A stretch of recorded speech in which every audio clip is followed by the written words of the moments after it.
Good morning, dear students. We are back with our English classes. I am Mrs. Reena Barid, your English teacher, and we are learning the modals and the auxiliary verbs. So here is before you would, W-O-U-L-D. The next modal, would.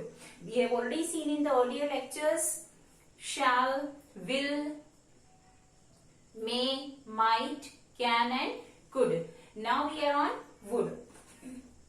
So let us see the correct use of the modal would. It is used, actually it is the past form of will. Would is nothing but it is used as the past form of will. It is used to express the past happenings. Past happenings means means the happenings of the past. Whatever actions have occurred in the past tense, for that we use would. He told me that he would play kabaddi. He told me that he would play kabaddi. Told itself says that it is the second form of the verb. It is the past tense. So, for the past happenings means actions, activities which occurred in the near past, we will use would. That he would play kabaddi. In the past he told. For making polite request. Polite request means it is more, we have seen that will also expresses polite request, but would is more polite than will. Would, we use would when we want to express our feelings more politely than will. Okay, would you lend me your pen please? Okay, in place of will you lend me your pen? It's a normal polite behavior, but when we are replacing will by would, it shows you are more polite towards the person you are asking for help. Would you lend me your pen please? Would you like to come with me? These are more polite. Polite offer, for giving somebody the offer more politely than will. Would you like to take tea? It is more polite than will you like to take tea. If you say will you like to take tea, no doubt it is polite behavior, polite offering. But if you want to be more polite towards somebody, would you like to take tea? Past habitual actions, for those actions which are because of your habits and they occurred in the past tense, they occurred in the time which is gone.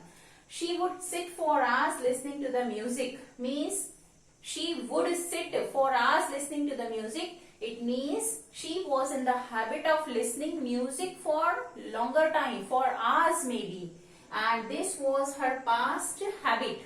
Maybe she has got busy in her job or business these days, so nowadays she is not free to sit for hours listening to music, but it shows her past habitual actions, that when she was free she used to sit. Okay, she used to sit for hours listening to the music. In place of used to, we can use would. To know the intention. If you want to know somebody's intention and you want to ask something to somebody, you may use would. What would you become in future? Somebody's intention, it is for future. What would you like to become in future? Okay, how would you like to spend your summer vacations? Okay, where would you like to go this evening? Yes, whom would you like to go to the picnic with? Clear? So these are the intentions which we want to take out some opinion, some intention of the listener. We will use would. The past form of will. Would is, I have told you, it is used as the past form of will. Example simple, in place of will, if you want to talk about some past activity, we will use would. She said she would carry my books. She said she will carry my books. This is the future tense. She said she would carry my books means she said, again said is in the second form in the past tense. That she would carry my books means she might have told in the past. So we are using would for the past action. So these are some of the ways how you can use would. Actually there is no space here, so now I am going to rub the board and deal with some more rules for using the modal would.